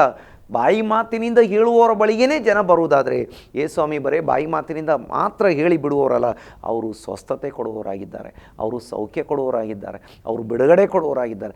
ಅವರಿದ್ದ ಕಡೆಗೆ ಜನ ಸೇರ್ತಾರೆ, ಅವರಿದ್ದ ಕಡೆಗೆ ಜನ ಗುಂಪು ಗುಂಪಾಗಿ ಬರ್ತಾರೆ. ಯೇಸು ಏನೋ ಕೊಡ್ತಾರೆ ಎಲ್ಲರಿಗೆ ಗೊತ್ತು. ಯೇಸು ಕನಿಕರ ಕೊಡ್ತಾರೆ, ಯೇಸು ಕನಿಕರ ತೋರಿಸ್ತಾರೆ, ಅದು ಕೂಡ ಜನರಿಗೆ ಗೊತ್ತು. ಹಾಗಾಗಿ ಜನ ಬರ್ತಾರೆ. ನನ್ನ ಪ್ರೀತಿಯ ಸಹೋದರ ಸಹೋದರಿ, ನಿನ್ನನ್ನು ಕೂಡ ಕನಿಕರಿಸುವಾತನಾಗಿದ್ದಾನೆ, ನಿನಗೆ ಕೂಡ ಸ್ವಸ್ಥತೆ ಕೊಡುವಾತನಾಗಿದ್ದಾನೆ, ನಿನ್ನ ಕುಟುಂಬಕ್ಕೆ ಸ್ವಸ್ಥತೆ ಕೊಡುವಾತನಾಗಿದ್ದಾನೆ. ನಿನ್ನ ಶರೀರಕ್ಕೂ ಮನಸ್ಸಿಗೂ ಆತ್ಮಕ್ಕೂ ಸ್ವಸ್ಥತೆ ಕೊಡುವಂಥ ದೇವರು ನಮ್ಮ ಕರ್ತನಾಗಿರುವ ಯೇಸು ಸ್ವಾಮಿ 15ನೇ ಅಧ್ಯಾಯ ಮತ್ತಾಯನ ಸುವಾರ್ತೆ ಅದರ 32ನೇ ವಾಕ್ಯವನ್ನು ಓದಿಕೊಳ್ಳುವಂಥ ಸಮಯದಲ್ಲಿ ಅಲ್ಲಿ ನಾವು ನೋಡ್ತಾ ಇದ್ದೇವೆ. ಆಗ ಯೇಸು ತನ್ನ ಶಿಷ್ಯರನ್ನು ಹತ್ತಿರಕ್ಕೆ ಕರೆದು ಅವರಿಗೆ, ಈ ಜನರನ್ನು ನೋಡಿ ಕನಿಕರ ಪಡುತ್ತೇನೆ. ಅವರು ನನ್ನ ಬಳಿಗೆ ಬಂದು ಈಗ 3 ದಿನವಾಯಿತು, ಅವರಿಗೆ ಊಟಕ್ಕೆ ಏನೂ ಇಲ್ಲ. ಅವ್ರನ್ನ ಉಪವಾಸವಾಗಿ ಕಳಿಸಿಬಿಡುವುದಕ್ಕೆ ನನಗೆ ಮನಸ್ಸಿಲ್ಲ. ದಾರಿಯಲ್ಲಿ ಬಳಲಿ ಹೋದಾರು ಎಂದು ಹೇಳಿದನು. ದೇವರಿಗೆ ಸ್ತೋತ್ರ. ತನ್ನ ಬಳಿಗೆ ಬಂದಂಥ ಯಾರನ್ನು ಅವರು ಬರಿಗೈಯಲ್ಲಿ ಕಳಿಸುವುದಿಲ್ಲ. ಈಗ ನೋಡಿ, ಅಲ್ಲಿ ನೋಡ್ತೇವೆ, ಈ ಜನರನ್ನು ನೋಡಿ ಕನಿಕರ ಪಡುತ್ತೇನೆ. ಯಾವ ವಿಷಯಕ್ಕಾಗಿ? ಇವರು ನನ್ನ ಬಳಿಗೆ ಬಂದು 3 ದಿನ ಆಯಿತು. ಏನೋ ಬಂದಾಗ ಏನೋ ಇದ್ದಿರಬೇಕು, ಎಲ್ಲ ತಿಂದು ಖಾಲಿ ಆಯಿತು, ಆದರೆ ಜನ ಹೋಗ್ತಾ ಇಲ್ಲ. ನೋಡಿ, ಊಟ ಖಾಲಿ ಆಯಿತು ಅಂತೇಳಿ ಜನ ಹೋಗೋದಿಲ್ಲ ಯೇಸುವನ್ನು ಬಿಟ್ಟು. ಕೆಲವರಿಗೆಲ್ಲ ಆಶ್ಚರ್ಯ, ಯಾಕೆ ಇವರು ಯೇಸು ಹತ್ರ ಹೋಗಿದ್ದಾರೆ, ಅಲ್ಲಿ ಊಟ ಇಲ್ಲ ಅಲ್ಲ? ಊಟಕ್ಕಿಂತ ದೊಡ್ಡದು ಅಲ್ಲಿಂದ ಸಿಗ್ತಾ ಉಂಟು, ವಾಕ್ಯ ಸಿಗ್ತದೆ. ಊಟ ತಿಂದ ಮಾತ್ರಕ್ಕೆ, ಊಟ ಮಾಡಿದ ಮಾತ್ರಕ್ಕೆ, ರೊಟ್ಟಿ ತಿಂದ ಮಾತ್ರಕ್ಕೆ ಮನುಷ್ಯನು ಬದುಕೋದಿಲ್ಲ. ದೇವರ ಬಾಯಿಂದ ಹೊರಡೋ ಪ್ರತಿಯೊಂದು ಮಾತಿನಿಂದ ಬದುಕೋದು. ಅವರು ವಾಕ್ಯ ಕೇಳ್ತಾ ಇದ್ದಾರೆ. ಯೇಸು ಸ್ವಾಮಿ ಹೇಳ್ತಾ ಇದ್ದಾರೆ, ಇವರು ಬಂದು ಇವ್ರ ಮೇಲೆ ಕನಿಕರ ಪಡ್ತಾನೆ. ಇವರು ಬಂದು 3 ದಿನವಾಯಿತು, ಇವರಿಗೆ ಊಟಕ್ಕೆ ಏನೂ ಇಲ್ಲ, ಅವ್ರನ್ನ ಉಪವಾಸವಾಗಿ ಕಳಿಸಿ ಬಿಡುವುದಕ್ಕೆ ನನಗೆ ಮನಸ್ಸಿಲ್ಲ ಎಂಬುದಾಗಿ ಯೇಸು ಸ್ವಾಮಿ ಹೇಳ್ತಿದ್ದಾರೆ. ನೋಡಿ, ಉಪವಾಸವಾಗಿ ಇರುವಂಥವನ ಮೇಲೆ ಕನಿಕರ ತೋರಿಸುವಂಥದ್ದು. ತನ್ನ ಬಳಿಗೆ ಬಂದು ತನ್ನ ಬಳಿ ಇರುವಂಥ ಊಟಕ್ಕೆ ಏನೂ ಇಲ್ಲದಂಥ, ಇನ್ನು ಆಯ್ತರಪ್ಪ ಇಷ್ಟು ದಿನ ವಾಕ್ಯ ಕೇಳಿದ್ದರಲ್ಲ, ಹೋಗಿಬಿಡಿ, ಪರಲೋಕವನ್ನು ನಿಮಗೆ ಕೊಡ್ತೇನೆ, ಹಾಗೆ ಕಳಿಸಿ ಬಿಡುವಂಥ ದೇವರು ಅಲ್ಲ ಯೇಸು ಸ್ವಾಮಿ. ಅವರ ಬಳಿಗೆ ಬಂದಂಥವ್ರನ್ನ ಅವರ ಕೊರತೆಯನ್ನು ನೀಗಿಸುವಂಥ ದೇವರು, ಅವರ ಇಕ್ಕಟ್ಟು ಬಿಕ್ಕಟ್ಟು ಕಷ್ಟದಿಂದ ಬಿಡಿಸುವಂಥ ದೇವರು ಯೇಸು ಸ್ವಾಮಿ. ದೇವರಿಗೆ ಸ್ತೋತ್ರ. ಈಗ ನಾವು ನೋಡ್ತೇವೆ, ಅವ್ರನ್ನ ಉಪವಾಸವಾಗಿ ಕಳಿಸಿಬಿಡುವುದಕ್ಕೆ ನನಗೆ ಮನಸ್ಸಿಲ್ಲ. ದಾರಿಯಲ್ಲಿ ಬಳಲಿ ಹೋದಾರು, ಅವರಿಗೆಲ್ಲ ಗೊತ್ತು, ನಾನು ಹಾಗೆ ಕಳಿಸಿಬಿಟ್ರೆ ಇವರು ದಾರಿಯಲ್ಲಿ ಬಳಲಿ ಹೋಗ್ತಾರೆ, ಇವರು ಬಳಲಿ ಹೋಗಬಾರ್ದು, ಇವ್ರಿಗೆ ಊಟ ಕೊಡಬೇಕು. ಅಲ್ಲಿ ಆ್ಯಕ್ಚುಲಿ ಇಲ್ಲ, ಅಲ್ಲಿ ಇಲ್ಲ. ಕೊನೆಗೆ ಹುಡುಕಿ ನೋಡುವಾಗ ಅಲ್ಲಿ ಏನು ಸಿಗ್ತದೆ? ಒಂದು 7 ರೊಟ್ಟಿಗಳು ಸಿಗ್ತವೆ. ದೇವರಿಗೆ ಸ್ತೋತ್ರ. 4,000ಕ್ಕಿಂತ ಹೆಚ್ಚು ಜನರಿಗೆ ಊಟವನ್ನು ಅವರು ಆ 7 ರೊಟ್ಟಿಗಳ ಮೂಲಕ ಕೊಟ್ಟರು. ನೋಡಿ, ಅವರ ಕನಿಕರ ನಮ್ಮ ಕೊರತೆ ನೀಗಿಸುವಂಥದ್ದು, ಅವರ ಕನಿಕರ ನಮ್ಮನ್ನು ಬಲಪಡಿಸುವಂಥದ್ದು, ಅವರ ಕನಿಕರ ನಾವು ಬಳಲಿ ಹೋಗದ ಹಾಗೆ ನಮ್ಮನ್ನು ಕಾಪಾಡುವಂಥದ್ದು. ಅವರು ಜನರ ಗುಂಪನ್ನು ನೋಡಿ ಕನಿಕರಪಟ್ಟರು, ತನ್ನ ಬಳಿಗೆ ಬಂದಂಥವ್ರನ್ನ ನೋಡಿ ಕನಿಕರಪಟ್ಟರು ಎಂಬುದಾಗಿ ವಾಕ್ಯದಲ್ಲಿ ನಾವು ನೋಡ್ತಾ ಇದ್ದೇವೆ. ದೇವರ ಪರಿಶುದ್ಧವಾದಂಥ ನಾಮಕ್ಕೆ ಸ್ತೋತ್ರ ಉಂಟಾಗಲಿ. ಇನ್ನು ಕೂಡ ನಮಗೆ ಹಾಗೆ ಅನೇಕ ಭಾಗಗಳನ್ನು ನೋಡಲಿಕ್ಕೆ ಸಾಧ್ಯವಾಗ್ತದೆ. ದೇವರಿಗೆ ಸ್ತೋತ್ರ. ನಾವು ಲೂಕನ ಸುವಾರ್ತೆ 1ನೇ ಅಧ್ಯಾಯ 13ನೇ ವಾಕ್ಯದಲ್ಲಿ ಜಕರಿಯನಿ, ಹೌದು, ಯೋಹಾನ್ನ ತಂದೆಯಾಗಿದ್ದ ಜಕರಿಯನ ಹತ್ರ ದೇವದೂತ ಮಾತಾಡ್ತಾ ಇದ್ದಾನೆ. ನೋಡಿ, ಅವನು ಎಷ್ಟೋ ವರ್ಷಗಳ ಹಿಂದೆ ಪ್ರಾರ್ಥನೆ ಮಾಡಿದ್ದ, ಅವನ ಹೆಂಡತಿ ಎಷ್ಟೋ ವರ್ಷಗಳ ಹಿಂದೆ ಪ್ರಾರ್ಥನೆ ಮಾಡಿದರು, ಆದರೆ ಮಕ್ಕಳಿಲ್ಲ. ಆದರೆ ದೇವರಿಗೆ ಸ್ತೋತ್ರ, ಆತನ ಮೇಲೆ ಕೂಡ ಕನಿಕರಪಟ್ಟರು. ಸಮಯ ಬಂದಾಗ ಆತನ ಹತ್ತಿರ ಬಂದು ಮಾತಾಡ್ತಾನೆ, ನಿನಗೊಬ್ಬ ಮಗನನ್ನು ಕೊಡ್ತೇನೆ. ದೇವರಿಗೆ ಸ್ತೋತ್ರ. ಹಾಗಾದರೆ ನಮ್ಮ ಪ್ರಾರ್ಥನೆ ನಮ್ಮ ದೇವರು ಕೇಳುವಾತನಾಗಿದ್ದಾನೆ. ದೇವರಿಗೆ ಸ್ತೋತ್ರ ಉಂಟಾಗಲಿ. ನಾವು ಲೂಕನ ಸುವಾರ್ತೆ 10ನೇ ಅಧ್ಯಾಯ ಅದರ 34ನೇ ವಾಕ್ಯದಲ್ಲಿ ನಾವು ಈ ಪ್ರಕಾರವಾಗಿ ನೋಡ್ತೇವೆ. ದೇವರಿಗೆ ಸ್ತೋತ್ರ. ಕನಿಕರಿಸಿ ಅವನ ಹತ್ತಿರಕ್ಕೆ ಹೋಗಿ ಅವನ ಗಾಯಗಳಲ್ಲಿ ಎಣ್ಣೆಯನ್ನು ದ್ರಾಕ್ಷಾರಸವನ್ನು ಹೊಯ್ದು ಕಟ್ಟಿ ತನ್ನ ಸ್ವಂತ ವಾಹನದ ಮೇಲೆ ಹತ್ತಿಸಿಕೊಂಡು ಛತ್ರಕ್ಕೆ ಹೋಗಿ ಅವನನ್ನು ಆರೈಕೆ ಮಾಡಿದನು. ದೇವರಿಗೆ ಸ್ತೋತ್ರ. ಅಲ್ಲಿ ಆ ಒಳ್ಳೆ ಸಮಾರ್ಯದವನ ಕುರಿತಾಗಿರುವಂಥ ಸಾಮ್ಯ. ಅಲ್ಲಿ ನೋಡಿ, ಆ ಪೆಟ್ಟು ತಿಂದು ಕಳ್ಳರ ಕೈಗೆ ಸಿಕ್ಕು ಪೆಟ್ಟು ತಿಂದು ಅರೆ ಜೀವವಾಗಿ ಬಿದ್ದುಕೊಂಡಿದ್ದಂತೆ, ಎಲ್ಲ ಕಳ್ಕೊಂಡು ಅರ್ಧ ಜೀವ ಹೋಗಿ ಅಥವಾ ಅರೆ ಜೀವ, ಇನ್ನು ಜೀವ ಉಂಟು ಸತ್ತಿಲ್ಲ ನೋಡಿ, ಯಾರು ಆತನನ್ನು ಆರೈಕೆ ಮಾಡ್ತಿದ್ರೆ ಅವನು ಸತ್ತೋಗ್ತಾನೆ. ಈಗ ಒಬ್ಬ ಲೇವಿಯ ಒಬ್ಬ ಯಾಜಕ ನೋಡಿ ವಾರೆಯಾಗಿ ಹೋದರು ಅಂತ ವಾಕ್ಯದಲ್ಲಿ ನೋಡ್ತೇವೆ. ಆದರೆ ಈ ಒಬ್ಬ ಸಮಾರ್ಯದವನು ಅವನನ್ನು ಕಂಡು ಕನಿಕರಿಸಿದನು. ನನ್ನ ಪ್ರೀತಿಯ ಸಹೋದರ ಸಹೋದರಿ, ನಮ್ಮವರು ನಮಗೆ ಸಹಾಯ ಮಾಡತಕ್ಕಂಥವ್ರು ನಮ್ಮನ್ನು ನೋಡಿ ವಾರೆಯಾಗಿ ಮುಖ ತಿರುಗಿಸಿಕೊಂಡು ಹೋದರೆ, ನಮ್ಮ ಕರ್ತನು ನಮ್ಮನ್ನು ನೋಡಿ ವಾರೆಯಾಗಿ ಮುಖ ತಿರುಗಿಸಿಕೊಂಡು ಹೋಗುವುದಿಲ್ಲ. ನಮ್ಮ ಕರ್ತನು ನಮ್ಮನ್ನು ಕನಿಕರಿಸುವ ಆತನಾಗಿದ್ದಾನೆ. ನಮ್ಮನ್ನು ಎತ್ತಿಕೊಂಡು ಆತ ನಮ್ಮನ್ನು ಆರೈಕೆ ಮಾಡುವ ಆತನಾಗಿದ್ದಾನೆ. ನಮಗೆ ನಷ್ಟವಾದದನ್ನು ಮರಳಿ ಸಿಗುವ ಹಾಗೆ ಮಾಡುವಾತನಾಗಿದ್ದಾನೆ. ನಮ್ಮ ಜೀವ ಉಳಿಸುವಾತನಾಗಿದ್ದಾನೆ, ಕಾಪಾಡುವಾತನಾಗಿದ್ದಾನೆ. ದೇವರ ಪರಿಶುದ್ಧವಾದಂಥ ನಾಮಕ್ಕೆ ಸ್ತೋತ್ರ. 2 ಕೊರಿಂಥಿಯ 1ನೇ ಅಧ್ಯಾಯ 3 ಮತ್ತು 4ನೇ ವಾಕ್ಯದಲ್ಲಿ ನೋಡ್ತೇವೆ, ಆತ ಸಕಲ ವಿಧವಾಗಿ ನಮ್ಮನ್ನು ಸಂತೈಸುವ ದೇವರಾಗಿದ್ದಾನೆ. ಸಕಲ ವಿಧವಾಗಿ ನೋಡಿ, ಆತನ ಕನಿಕರ ಎಷ್ಟು ಅಂತ ಹೇಳಿದರೆ, ಸಕಲ ವಿಧವಾಗಿ ಯಾವೆಲ್ಲ ರೀತಿಯಲ್ಲಿ ನಮ್ಮನ್ನು ಸಂತೈಸಬೇಕು ಆ ಎಲ್ಲ ರೀತಿಯಲ್ಲಿ ನಮ್ಮನ್ನು ಸಂತೈಸುವ ದೇವರಾಗಿದ್ದಾನೆ. ಹಾಗಾಗಿ ರೋಮಪತ್ರಿಕೆ 12ನೇ ಅಧ್ಯಾಯ 1ನೇ ವಾಕ್ಯದಲ್ಲಿ ನೋಡ್ತೇವೆ, ದೇವರ ಕನಿಕರವನ್ನು ನೆನಪಿಗೆ ತಂದುಕೊಂಡು. ದೇವರಿಗೆ ಸ್ತೋತ್ರ. ಅಪೊಸ್ತಲನಾದಂಥ ಪೌಲ ಆ ವಾಕ್ಯವನ್ನು ಬಹಳ ಚಂದವಾಗಿ ಹೇಳ್ತಾ ಇರುವಂಥದ್ದನ್ನು ನಮಗೆ ನೋಡಲಿಕ್ಕೆ ಸಾಧ್ಯ. ಆದುದರಿಂದ ಸಹೋದರರೇ, ದೇವರ ಕನಿಕರವನ್ನು ನಿಮ್ಮ ನೆನಪಿಗೆ ತಂದು ನಿಮ್ಮನ್ನು ಬೇಡಿಕೊಳ್ಳೋದೇನು ಏನೆಂದರೆ, ನೀವು ನಿಮ್ಮ ದೇಹಗಳನ್ನು ದೇವರಿಗೆ ಮೀಸಲಾಗಿ ಮೆಚ್ಚುಗೆಯಾಗಿರುವ ಸಜೀವ ಯಜ್ಞವಾಗಿ ಸಮರ್ಪಿಸಿರಿ. ದೇವರ ಕನಿಕರವನ್ನು ನೆನಪಿಗೆ ತರ್ತಾ ಇರುವಂಥದ್ದನ್ನು. ಹಾಗಾದರೆ ನನ್ನ ಪ್ರೀತಿಯ ಸಹೋದರ ಸಹೋದರಿ, ನಮ್ಮ ದೇವರು ನಮ್ಮನ್ನು ಕರುಣಿಸುವ ದೇವರು, ನಮ್ಮನ್ನು ಕನಿಕರಿಸುವಂಥ ದೇವರು. ನಮ್ಮ ಹಸಿವೆ, ನಮ್ಮ ಕೊರತೆ, ನಮ್ಮ ಕಷ್ಟ ಎಲ್ಲವನ್ನು ನೋಡಿ ಕನಿಕರಿಸುವ ದೇವರು. ನಮಗೆ ಯಾರೂ ಇಲ್ಲ, ನಮ್ಮನ್ನು ನಡೆಸತಕ್ಕಂಥವ್ರು ಯಾರೂ ಇಲ್ಲ, ಕುರುಬನಿಲ್ಲ ಎಂಬುದಾಗಿ ಕೊಂಡು ಕೂಡ ಕನಿಕರಿಸುವಂಥ ದೇವರು. ತಂದೆ ಕನಿಕರಿಸುವ ಹಾಗೆ ಕನಿಕರಿಸುವಂಥ ದೇವರು. ಹೌದು, ಆತ ನಮ್ಮ ಮೇಲೆ ಅಪಾರವಾದ ಕರುಣೆಯನ್ನು ತೋರಿಸುವಂಥ ದೇವರಾಗಿದ್ದಾನೆ. ಆ ಕರ್ತನ ಕರಗಳಲ್ಲಿ ಒಪ್ಪಿಸಿಕೊಡೋಣ. ದೇವರು ಈ ವಾಕ್ಯಗಳ ಮೂಲಕ ಪ್ರತಿಯೊಬ್ಬೊಬ್ಬರನ್ನು ಆಶೀರ್ವದಿಸಲಿ. ನಾವು ಪ್ರಾರ್ಥಿಸೋಣ. ಮಹಾಪರಿಶುದ್ಧನಾಗಿರುವಂಥ ನಮ್ಮ ಪರಲೋಕದಲ್ಲಿರುವ ತಂದೆಯಾಗಿರುವ ದೇವರೇ, ಸ್ವಾಮಿ, ಈ ದಿನದಲ್ಲಿ ನಿನ್ನ ಪಾದಗಳ ಬಳಿಗೆ ಬಂದು ನಿನ್ನನ್ನು ಆರಾಧಿಸುವಂತೆ, ನಿನ್ನನ್ನು ಕೊಂಡಾಡುವಂತೆ, ನಿನ್ನನ್ನು ಸ್ತುತಿಸುವಂತೆ ನೀ ನಮಗೆ ಸಹಾಯ ಮಾಡಿದ್ದಿ. ನೀ ನಮ್ಮನ್ನು ಕನಿಕರಿಸುವಂಥ ದೇವರು, ಕನಿಕರದಿಂದ ನಮ್ಮನ್ನು ನೋಡುವಂಥ ದೇವರು, ಕೊರತೆಗಳನ್ನು ನೀಗಿಸುವಂಥ ದೇವರು, ಬಲಪಡಿಸುವಂಥ ದೇವರು, ಸ್ವಸ್ಥತೆ ಕೊಡುವಂಥ ದೇವರು, ಹಸಿವೆ ನೀಗಿಸುವಂಥ ದೇವರು, ಬಲಹೀನತೆ ನೀಗಿಸುವಂಥ ದೇವರು. ಹೌದು, ನಮಗೆ ಮಾರ್ಗದರ್ಶನ ಮಾಡುವ ದೇವರು, ದಾರಿ ನಡೆಸುವ ದೇವರು ನೀನಾಗಿರುವುದಕ್ಕಾಗಿ ಸ್ತೋತ್ರ. ಈ ದಿನದಲ್ಲಿ ಸ್ವಾಮಿ ವಿವಿಧ ಮೀಡಿಯಾಗಳ ಮೂಲಕವಾಗಿ ಯಾರಾದನ ಕೂಟದಲ್ಲಿ ಜಾಯ್ನ್ ಆಗಿ ನನ್ನೊಂದಿಗೆ ಸೇರಿ ಪ್ರಾರ್ಥನೆ ಮಾಡುತ್ತಿರುವ ಎಲ್ಲರನ್ನು ನೀನು ಕನಿಕರಿಸಿ ಅದ್ಭುತವಾಗಿ ನಡೆಸು. ಯಾರಿಗೆ ಕುರುಬನಿಲ್ಲದ ಪರಿಸ್ಥಿತಿ, ಯಾರೂ ಇಲ್ಲದ ಪರಿಸ್ಥಿತಿಯಲ್ಲಿದ್ದಾರೆ, ಅವರಿಗೆ ನೀನು ಕುರುಬನಾಗಿ ಅವ್ರನ್ನ ದಾರಿ ನಡೆಸು ಸ್ವಾಮಿ. ಯಾರು ರೋಗಿಗಳಾಗಿದ್ದಾರೆ ಅವರಿಗೆ ಸ್ವಸ್ಥತೆ ಕೊಡು ಸ್ವಾಮಿ. ಯಾರು ಶಾರೀರಿಕವಾಗಿ ಬಳಲಿ ಹೋಗಿದ್ದಾರೆ, ಹೌದು ಸ್ವಾಮಿ, ಆಹಾರ ಇಲ್ಲ, ಉದ್ಯೋಗ ಇಲ್ಲ, ವರಮಾನ ಇಲ್ಲ, ಕುಟುಂಬ ಇಲ್ಲ, ಅವರಿಗೆ ನೀನು ಸಹಾಯ ಮಾಡು ಸ್ವಾಮಿ. ನೀನು ಅದ್ಭುತವಾಗಿ ಎಲ್ಲ ನಿನ್ನ ಮಕ್ಕಳನ್ನು ನಡೆಸಬೇಕೆಂಬುದಾಗಿ ಬೇಡಿಕೊಳ್ಳುತ್ತೇವೆ. ಲೋಕದ ಎಲ್ಲ ಭಾಗಗಳಲ್ಲಿ ನಡೀತಿರುವಂಥ ಆರಾಧನಾ ಕೂಟಗಳನ್ನು ಆಶೀರ್ವಾದ ಮಾಡು. ಹಾಗೆ ಕರ್ತನೆ ದೇವ, ಈ ವಾರದಲ್ಲಿ ನಿನ್ನ ಬರೋಣವಾಗಿರುವುದಾದರೆ ನಾವು ನಿನ್ನೊಂದಿಗೆ ಇರುವಂತೆ, ನಿನ್ನ ಬರೋಣಕ್ಕೆ ಸಮಯ ಇರುವುದಾದರೆ ತಿರುಗಿ ಒಟ್ಟಿಗೆ ಸೇರಿ ನಿನ್ನನ್ನು ಆರಾಧಿಸುವಂತೆ ನಮಗೆ ಸಹಾಯ ಮಾಡು. ಹಾಗೆ ಈ ದಿನದಲ್ಲಿ ವಾಕ್ಯದ ಮೂಲಕ ನಮ್ಮೊಂದಿಗೆ ಮಾತನಾಡಿದಿ, ಬಲಪಡಿಸಿ. 3 ದಿನಗಳಲ್ಲಿ ಇನ್ನೂ ಕೂಡ ಪ್ರತಿಯೊಬ್ಬರನ್ನು ಬಲಪಡಿಸಿ ಆಶೀರ್ವದಿಸಿ ಅದ್ಭುತವಾಗಿ ನಡೆಸು. ನಮ್ಮ ಪ್ರಾರ್ಥನೆ ಕೇಳಿದ್ದಿ, ಸ್ತೋತ್ರ. ಯೇಸು ಕ್ರಿಸ್ತನ ಪರಿಶುದ್ಧ ನಾಮದಲ್ಲಿ ತಂದೆ, ಆಮೇನ್, ಆಮೇನ್.